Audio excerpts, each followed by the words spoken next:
This is Think Tech Hawaii. Community Matters.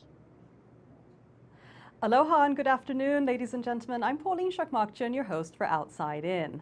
Think Tech Hawaii, like other communication outlets with a focus on technology, have been placing an emphasis on blockchain recently. This sometimes gives the impression that blockchain technology is something entirely new.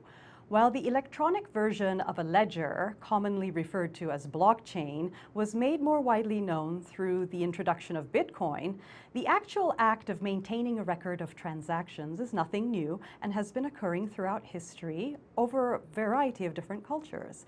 So joining us via Skype to discuss this with me further is my guest, Professor Michael Mainelli, Executive Chairman of the ZN Group. Aloha and good evening to you, Michael. Where are you?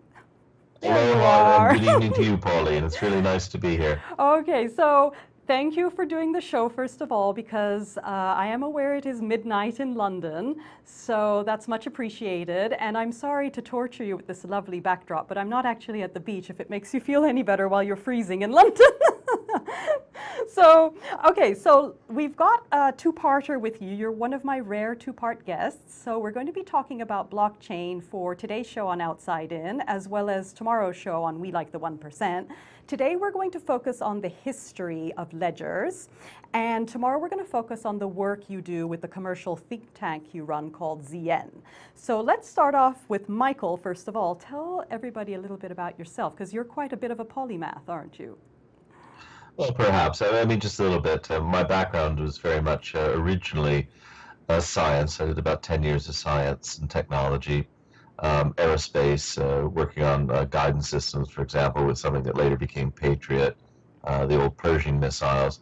Then I moved into cartography, and my specialty, probably my technical claim to fame, were the first digital maps of the world in the early 80s, Mundocart and Geodat, which are, I guess, Google Earth 1983, although I'm still green with envy at Google Earth. And then I moved into finance in the mid-80s. 1984 over here in London was a big change. Big Bang was coming, the revolution really in opening up the financial markets, and I was deeply involved in them. And then moved into really accounting. And so for the last 30 years, really, it's just been finance and technology. That's kind of my background. Okay, brilliant. And you are also an alderman of the City of London, is that correct?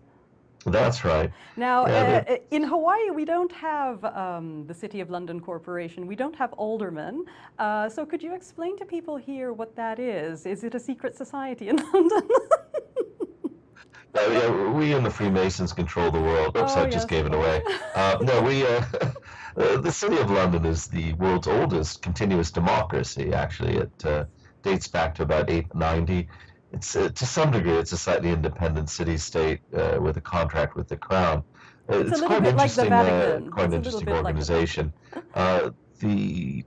The city itself is carved into effectively 25 wards, which date back over 1,000 years. And in fact, I can name the predecessors in my ward of Broad Street. Well, I can name them if you put a sheet of paper in front of me with their names on it, back to about 1272.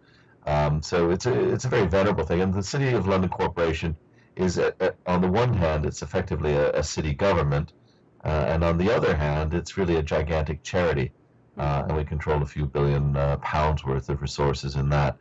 On the other hand, we're also responsible for everything within the old traditional city walls of the City of London, something a lot of people who've been to London may not have recognized, that there was this independent bit they were walking through. We also are responsible for outreach.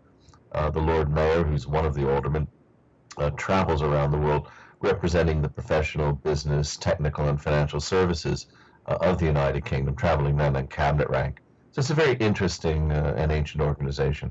And you are also, in addition to being one of the 25 aldermen, which is quite rare indeed, you're also the master of the worshipful company of World Traders, because for anybody who's been to London, there are the city livery companies, and some of them have a bit more of a history than others. There are newer ones, for example, for the newer professions, such as in IT. So this is a relatively newer city guild, is it not? You want to tell us a little bit about the World Traders? Well, yes. Again, the guilds themselves go back to the same time that the corporation was founded, even a little bit earlier than that. They date back actually to the Saxon era, so roughly about 600, 700 AD. And these guilds, as you rightly point out, there were about a third of them were very traditional guilds of the old type, leather sellers, weavers, cooks, chefs, whatever. And then you moved into sort of a trades of things like playing card makers, spectacle makers, the newer industries. And then finally, really since the 1930s, there's been another third have been the newer professions: arbitrators, solicitors, lawyers, accountants, actuaries, company secretaries. World Traders encompasses a group of people involved in both direct physical trade, such as shipping, but in addition, things on the capital markets. One of our founders was deeply involved in the shipping industry, and yet another was involved in the formation of the London International Financial Futures Exchange. And as World Traders, funny enough, despite being London-based, our motto is taken from Thomas Jefferson's inaugural address of 1802 or 3, which is honest commerce and friendship with all. And so we have a firm belief, that if people trade openly and freely with each other, the world would be a better place. Yes. That's a wonderful thing to follow. And you're also an author. So you've written 3 books, is that correct? And your most recent one, you want to tell us a little bit about that one, The Price of Fish? Yes, I've written 2 books, I think, for the general public. I've written actually quite a few other ones of a technical nature. A French book on policy performance bonds, and another book on information technology for the not-for-profit sector. But 2 books I've written. One was actually a humorous send-up of management theory, which won a Sunday Times Book Award and things like that. But my most recent one was a serious economics book. It won the 2012 Finance, Investment, and Economics Book of the Year in America, no less. And it was called The Price of Fish because I was exploring why it was, after 10 millennia, we still were unable to put a price on fish that led to sustainable fishing. I'd had a hand in the formation of the Marine Stewardship Council, which is a certification organization for sustainable fishery, and I wanted to explore that, and that was really behind that. In some ways, that leads into tonight's topic. It's the difficulties we've had over millennia with creating trusted and sustainable commercial structures, and that, I think, leads us nicely into ledgers. Yes. So before we get into starting with the Sumerians, the history of ledgers and bookkeeping, which is kind of interesting, a little bit quirky, because a lot of the other shows have to do with the actual electronic technology, or the electronic version of it. We just want to put a little bit of history because I find it interesting. We want to be clear about terminology. So ledger, the term ledger is simply a record of transactions, and in other words, a database. So Gibraltar was the first jurisdiction, actually, to have a legal framework, a proposal for a legal framework around blockchain technology. And in their legal documents, they refer to it as DLT for short, in other words, distributed ledger technology. But ZN, your group, refers to it as MDLs, or mutually distributed ledgers. So do you want to explain why you use the different terminology and why there are 2 different terminologies for blockchain? Yeah, sure. Well, I think the first thing is, maybe just let me back up just a teensy bit, Pauline. I mean, firstly, many jurisdictions have been struggling with it, and Gibraltar is certainly the latest, but the government of Estonia, for example, has had legislation in practice for about 10 years in this area, and everybody has been struggling with the terminology. And I think the difficulty is, on the one hand, we all know what a ledger is. A ledger is just a record of transactions, and I think if you look at society, you begin to see the ledgers everywhere. So people don't consider it this way. There's often a financial connotation, but if I go into the Hawaii driver's license office, they've got a ledger of all the driver's licenses. So if I want to validate my driver's license, they look it up in a book, or they look it up in a database, what have you, but they look it up in some central register. And this has been the foundation of society in all sorts of ways. So we've got land registries. We have registries of degrees. If you want to validate that I have my doctorate, then you would go to the London School of Economics, and they would say, yes, we've got him listed here, or no, we don't. And so this is really what has held society together in so many ways, is this concept of ledgers.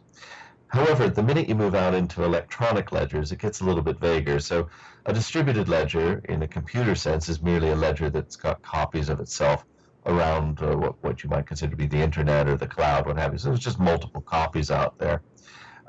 Blockchain is one type of distributed ledger, and we'll come on to some of the characteristics of it. The word blockchain actually originates around 2012. It's tightly associated with Bitcoin. The original Bitcoin paper of 2008 refers to a chain of blocks, and the word blockchain comes out a little bit later. But there are many similar versions to the blockchain, many of which precede it, some of them up to 30 years older. So we'll come on to that too as we talk about it. So people are sitting there saying, well, okay, this is distributed ledger. Our firm, for a while, has termed these mutual distributed ledgers, because we think that one of the key characteristics about a widely distributed ledger is that ownership is diffuse. I think one could argue that it's a ledger held in common, and like anything in the commons, it's sort of owned by everybody, and on the other hand, it's also unowned by anyone. So if you think about a commons in the traditional economic view of land where sheep are grazing, it tends to get abused sometimes because nobody owns it. On the other hand, because nobody owns it, it's difficult for people to take control of it and force other farmers to pay for the use of the grazing rights. So this is it's an area where I think we're going to see a lot of movement. This gets even more confusing when one thinks that these ledgers are active. So a traditional view of a ledger would be that I write it down in the book and that's the end of it, and I turn the page and I keep making some entries. These new types of computer-based ledgers are capable of executing programs in the future, so they can be actually quite active. And a term that seems to be emerging, and which we're supporting, is the concept of just saying these are smart ledgers and getting away from all the stuff to do with the blockchain. Just like smart contracts. It's a lot easier just to say smart contracts instead of going into some legal nonsense. So why don't we go back to... Because we want to stick away from the contract. Yeah, yeah, it's a separate but similar concept. So let's go back to simpler times and see how the Sumerians used to keep records. How did the Sumerians do it? Well, I'm an accountant by background, as well as other things, qualified as an accountant, and therefore I think the Sumerians are the finest people on the planet. All the other great civilizations spent a lot of time writing down creation myths and talking about the gods and who was sleeping with whom. The Sumerians were much better than that. They kept accounting records. If you go to the British Museum, I think it's something like 98% of the records we have left from the Sumerians are detailing what somebody owed somebody. So Hetho, Seppo, bushel of wheat, Seppo's a barrel of beer. If you go to the British Museum, you can see these enormous records that they have on the cuneiform. There's one great one that you can read with a basket maker. You're beginning to realize I can be quite a bore on accounting. When I go to the British Museum, my family tends to go in the other direction. I don't understand it. We were in fact even in Germany once, and I went and toured the Messe Museum on measurement. For some strange reason, my family went outside and had ice cream. But the point is, the Sumerians are brilliant. They did blow it, for those listeners who are really clued up. They really blew it in that they created something called the Epic of Gilgamesh. But with this one exception, they stuck to accounting. And I think it's important really just to realize that mankind has always had this difficulty in trust. So when we try and trust people, we have transactions that need some type of time component. I'm going to give you a cow and you're going to give me 10 chickens, but you've only got 8 chickens there. So who's holding this? And we would frequently go to a third party, and the third party would say, all right, I'm going to take the cow from Michael, the chickens from Pauline, and I'll handle this transaction, and you can trust me. And it's this third party who's typically maintaining the ledger. And this, as you move forward, is also technologically based. So the Sumerians are there inscribing in clay. Later on we get papyri. A little bit later on we get something really quite interesting, which are tally sticks. Okay, and Michael, just to interrupt you, we're going to get to the tally sticks in just a second, and but we have to take this very quick break first, and we'll get to those English tally sticks when we come right back. Thanks. This is Think Tech Hawaii, raising public awareness. planning all week for the day of the big game. Watching at home just doesn't feel the same. Number one on the list is who's gonna drive. It's nice to know you're gonna get home alive. Plan for fun and responsibility. Choose the DD, captain of our team. It's the DD. For every game day, assign a designated driver. Sorry about that, Michael. Okay, is this all right? Is this we're roughly where you Hello, wanted to be, I welcome think. back, everybody. Yes, we're back. We're talking about English tally sticks now, Michael. Sorry to interrupt you, but please go ahead. We want to know about these tally sticks now. Yeah, well, tally sticks are, I think, intriguing because people are again struggling without computers, without long distance communication. How do they maintain complex records of who owes what to whom? And the Romans created these, and what they would do is to take long pieces of wood, typically boxwood or hazel. Why those? Well, these are woods that are easy to split. And so what would happen is they'd mark on the piece of wood, on a long piece of wood, they would mark what was owed to whom. And then they would split it down the middle and hand one half to one and one half to the other. Now, what's interesting about that is this stick might say, for going back to the similar example, that I owe you a cow. And then you would take this stick, and then you owed somebody else a cow, and you'd hand them the cow, and the stick would wander around, and the person would come back to me and say, you owe me a cow. And I would go, who the heck are you? And they'd say, well, I've got this half of the stick that matches yours. Well, gosh, you do have the cow, and we would then break the stick. Very interesting distributed system. This system lasted in England really on up until the late 1700s, and the tally sticks were used by the government. And in fact, in 1834, the Houses of Parliament burned down because what was going on is they said, well, it's time to clear out these old tally sticks, and they started shoving them into the fire, and the fire got out of control. So accounting destroyed the Houses of Parliament in 1834, which I guess is a good thing because now See, we've it's got not big boring, bands. is it, Michael? It's not a boring subject at all. So accounting is more powerful than you think. That's right. And okay, so we've got the English tally sticks, which is fascinating. And let's jump forward a little bit, closer to the 1400s, where we have an Italian gentleman, Amatino Manucci, who comes up with this double entry bookkeeping system that maybe you can discuss a little bit now. Yeah, well, Amatino Manucci, we have records of his from about 1299. And in fact, he probably didn't invent it. Around 1100 to 1200, the Italians in northern Italy find themselves with an interesting problem. They're trying to build trading networks up to the north into the Low Countries, Bruges, Antwerp. So they're into Flanders. And these are horrible areas. The people don't use olive oil, they use butter, they don't drink decent wine, they use beer. They drink a lot of milk. They're really quite smelly and ugly. And frankly, speaking as Italian, they're not family, so they have to control these people, and they don't know what to do. And they're in business with them, which is even more disgusting, because this is like a family arrangement. And they create, effectively, double-entry bookkeeping, which is a way of ensuring that when you make an entry into one ledger, you have to make an entry into another, and these all have to tally up. Use of that word again. And this double ledger entry system emerges. Now, the earliest records we found are Amatino Manucci, but it's very clear that this was a system in widespread use.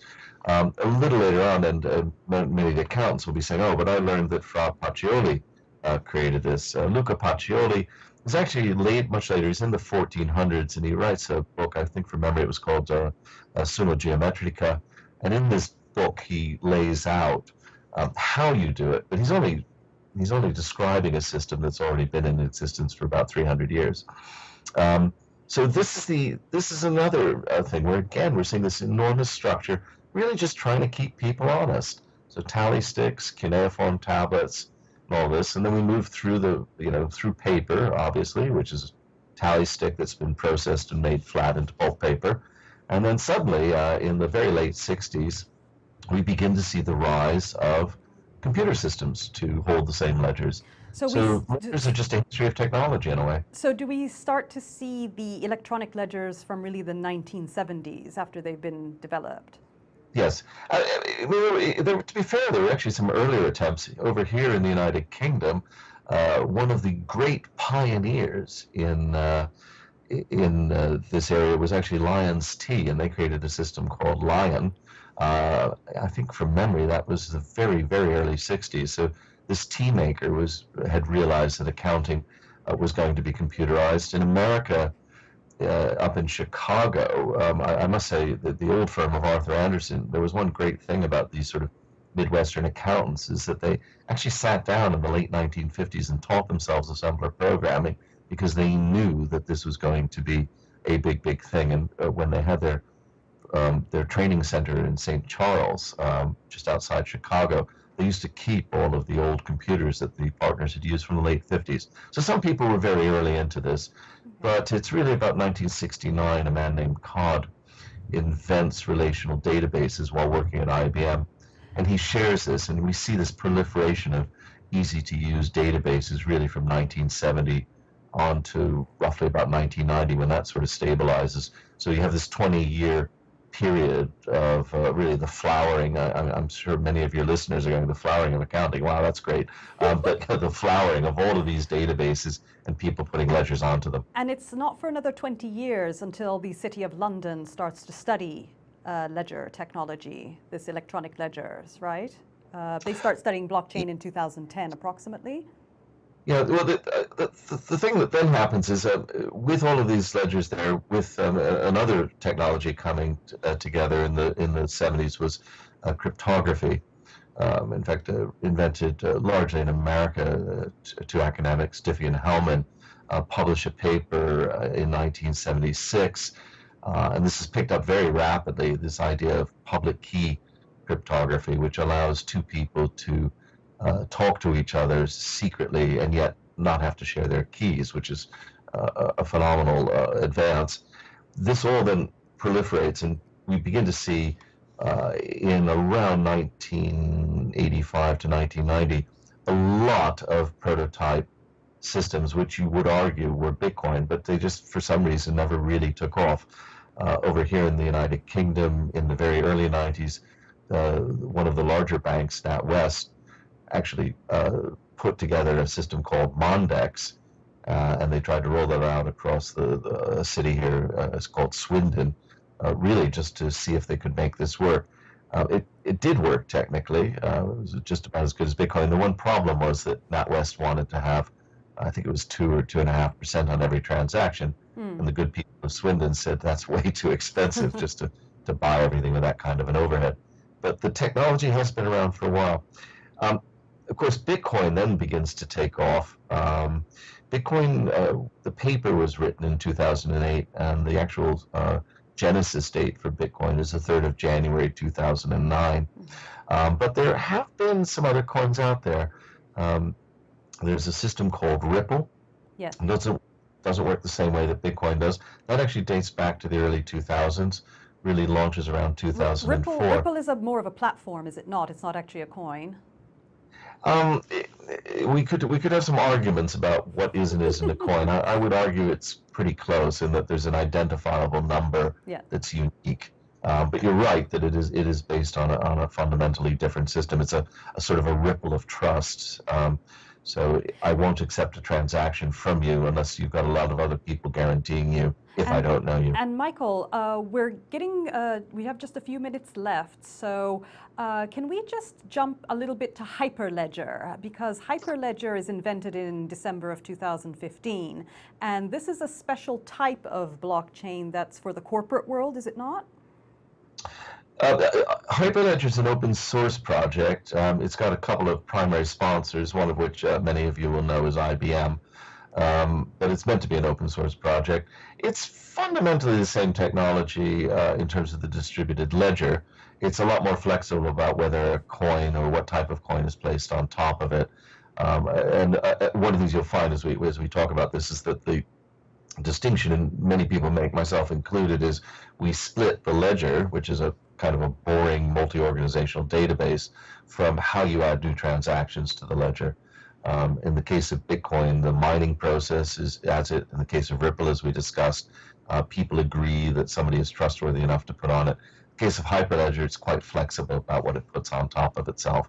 So there are different ways of adding new records, but the ledgers are are kind of the dull, boring bit that makes it all possible. So, Michael, basically, nothing is new in terms of record keeping, with the exception possibly of the mining process, which is kind of unique to Bitcoin. So, on tomorrow's show, on We Like the 1%, the timing will be a little bit more sensible for you over there in England. So, we're going to get into a little bit about your commercial think tank called ZN. But just as a taster, could you explain how you came up with the name for that? Why did you pick ZN? We picked Zen out of frustration. We'd been unable to name anything, and finally at one point I put my foot down and said, we're going to call it something. And one of my team said, well, you know, you like Buddhist philosophy, so it's Zen. And we had started a book called Clean Business Cuisine about Zen things you wanted to know about business. And then we added yen, which was a desire to improve. But one might argue it's Zen and yen, a desire to make money. Okay, that sounds intriguing. So we're going to learn more about ZN tomorrow. And thank you so much for joining me tonight from where you are. We'll see you tomorrow on We Like the 1% to continue with Professor Michael Mainelli. Thank you. Aloha. Aloha.